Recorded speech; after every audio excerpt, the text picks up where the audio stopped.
What is the secret to surviving in a place like this? It is 48 degrees now. India. Yeah. Good thing. 110 years old. One second. Man is incredible. Everything is scarce here. Yeah, except salt. So what makes you want to stay here? I can't imagine what life here is actually like. Welcome to the Danakil Depression, the hottest inhabited place on Earth. It's located in the remote northeastern corner of Ethiopia, known as the Afar Triangle. And of course, we came here in the summer. I don't think I've ever been in a place that is this hot. You put us anywhere, we adapt. The Afar tribe are nomadic camel herders who are known for being fierce and proud and incredibly resilient. For thousands of years, they have been surviving in one of the world's harshest environments. Salam! Oh, he's so cute. We're visiting a typical desert village, and maybe they'll let us inside their homes. I've always been fascinated by how people live, especially in extreme conditions. How could they adapt to a place that can get as hot as 60 degrees? Even if they figured out how to survive, are they happy here? So this is the village of Fia. Usually when people visit Afar is mostly about the geotourism, you know, like it's all about Dalol, Ertale, like the landscapes and everything. But people usually pass the Afar part, which are the people. How do these people survive here? What are their lives like? You know, we come here, we visit and go. It's like hell for us, but what is it like living here? This is a very important question to ask. And Muhammad has invited us into his village. It's a village very near to Dalol, but every time it gets passed, it used to bother me why the culture was not being promoted or studied. And we have been invited guests to the town of Fia. Let's go. The camel is like the pride and joy of an Afar. Okay. It can sustain the environment, provides milk, it carries stuff, and it's a status symbol. The more camels you have, the more prominent you are. So the camel is an integral part of the community. So makes sense. The camels we just saw, they're owned by Muhammad and my friend. So now you're going to get to see everyday life. Yeah? Awesome. Yeah. So how big is this village, do you know? Looks quite small, yeah. There's like 100 people maybe? Yeah, I think village sizes go hand in hand with the amount of resources you have near you. Right. That makes sense. Water is scarce, food is scarce. And everything is scarce here. Yeah, except salt. Except salt. Yeah. So if everything is scarce, you do not get to create a bigger communities. Yeah. And usually they're clan-based. So usually when you come to a village, everybody is somehow related. The main thing here is the houses are dome-shaped. They're usually made and dismantled by the women. Building homes, contrary to other cultures,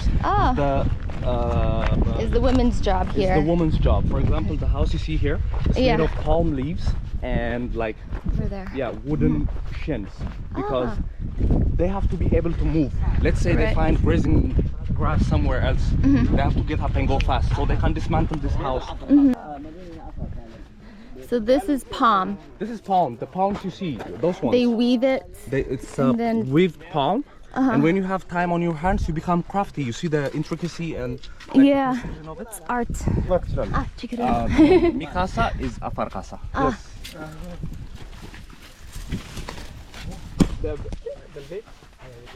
Oh, it's nice and cool in here. Yeah. All right, this is nice. So I think the materials you choose should compensate, because you see it's already cooler for the climate. And it's also very bio-sustainable, you know, because the palm is here. You put it in the sun, it dries up, you weave it, and when there's grazing grass somewhere else, you just pack up and go. But this is like where they sleep? Very crafty. You sleep? Like living room, huh? How many people will sleep in here? So it's one nuclear family. So it's the husband, wife, and their kids. So this is like one homestead. Okay. Yeah. I think you live in a place long enough, you're going to find ways to beat the environment. Yeah, you adapt. Human adapts. Yeah, always. The biggest skill we have is adaptation. You put us anywhere, we adapt. So when you say what's culture, culture is something we make up to, how do you say? To react. To react to our environment. If you're an Eskimo, you eat fat and you put on like fur. If you're on Afar, you look for the coolest thing around you to give you shade and sustenance. So if you have a camel, the palm trees is just there. So you have food, shelter, and clothes. Here we are. Okay, he was filming the flag.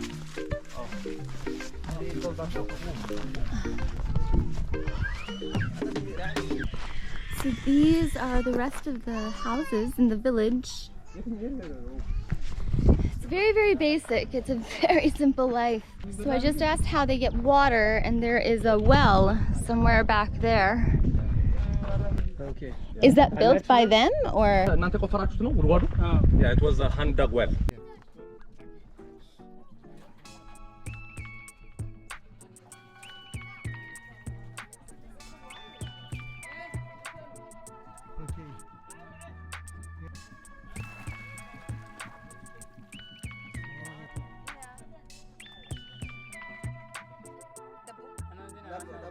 دبو عفار بتقول على العيش زي العفار. لا اقعد هنا ميليسا عربي تفهم دول كبير هذا مثل الناس كلها سوريا انديا الناس كلها عادي انديا هندي كويس Oh, meat. camel meat. Oh, camel meat. هذا كامل يعني All right, my first time seeing camel meat. This is the local butcher shop. Local butcher shop? All of the camels that we saw outside, Dinner they turn here. to And then that's their bread. oh yeah دبو. This is interesting. They know بتقول على Arabic. العيش ازاي بالعفار. Some of them. It is 48 degrees now. That explains why I feel dehydrated already after like 5 minutes here. Gorgota. So this bread, so it's called gogota. So it is like a flat bread, not that flat, but the dough is just made, and you see this hole, right? So how this is made is it's cooked by a stone. So you take a stone, And you just leave it in the sun? so no, this stone is put inside, then they make the ball of dough. Then when they put it on the fire, touch this. So when this gets hot, you see the char on the inside? Yeah. So this cooks the inside and the fire cooks the outside. Yeah. That's insane. Yeah. Normal all-purpose flour. Yeah. So you take the dough, you wrap the dough around this stone. So this stone is good at conducting heat. So you put it inside and it's covered like this. You see? So the bread is cooked from even if you can feel it, this was just made. It's hot, still got heat.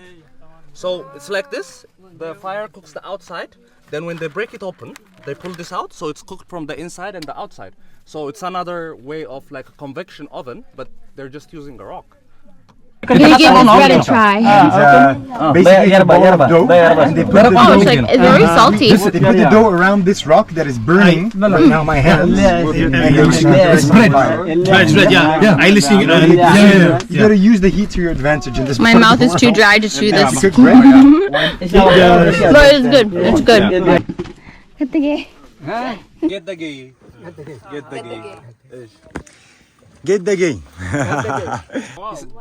So we asked him how old is this? 110 years old. No, wait. One second. Yes? I might even be more. But there is a way. Usually when I ask these questions, I have ways of asking them to put them in relation to history. So let's ask. Ma'am Rashid. ይሄንን ጠይቅልኝ እስቲ እርስዎ በኃይለ ሥላሴ ጊዜ ያስታውሳሉ ወይ? I'm asking him if he remembers the imperial times. هاي سلاسة كاسيته هنا بعدين أستوعب Very well. It's like a conviction in the voice. Very well. I remember Haile Selassie very well.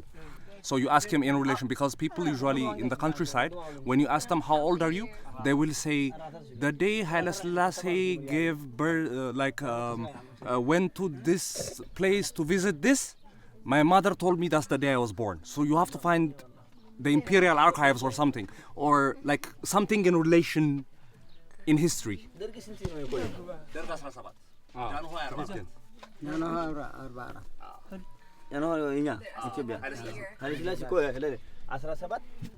Okay, so he says, I was not here during the Italians.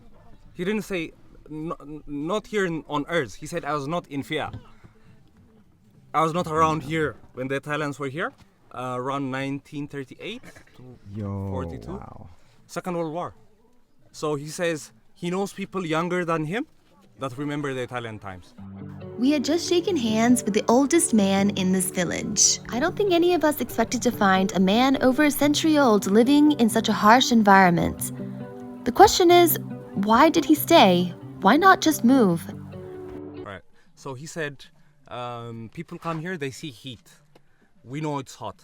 But he said, there are things that don't make us see the heat. He says, we have our camel. Our camel, they go around here to drink water because in this area there is a little bit of stream. There is a seed called hurunto. If everything dries, that seed does not dry. Our camels can graze that seed because it never dries. When they eat that and when they drink the water, they have milk. So we can get the milk. We have camels and we have goats.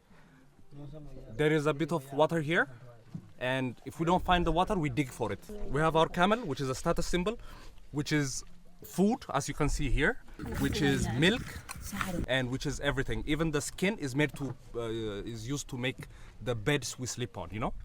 So we have status symbol, we have food, and we have sustenance here. There is no reason for us to move. If we move to some place that is cold, we don't have any of these benefits, and we don't want the cold. Wow. I guess he was content because he felt that he had everything he needed to survive. Yeah, I need air conditioning. Yeah, I know.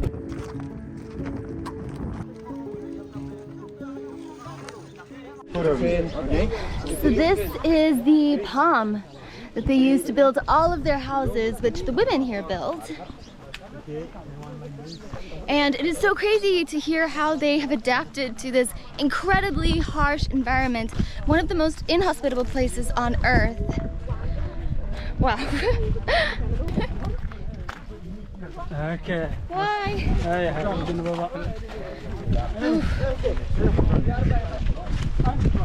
We would later visit Mama Rashid's village. They lived on the volcanic rock. He introduced us to his family. Hi. Oh, I'm here with Mama Rashid.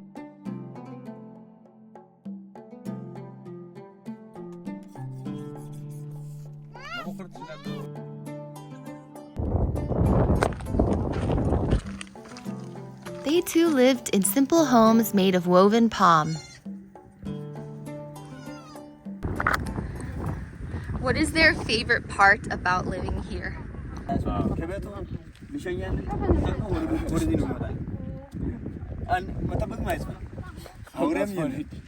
So there are many things we like about this place. Just behind this is the green fields. So he said the cows, the camels, and everything, we don't even take them to the field. We just open the door, they go, eat, and come back. He said there is nothing here like a wild animal, no predators. Yeah. To go after them. He said all we do is just open the door, they go out, They graze, they come back. come back, give milk. That's nice. The water is near. There's nothing that takes us out of here to the city. Because the only reason we go out is like to get flour, rice. The city wasn't exactly close by, so this was a good thing. We finally left with all of our devices and ourselves overheating. And we made our way back to town. Bye! Okay, I definitely have so much respect for anyone who lives in the Danakil Depression, and I have a newfound appreciation for air conditioners.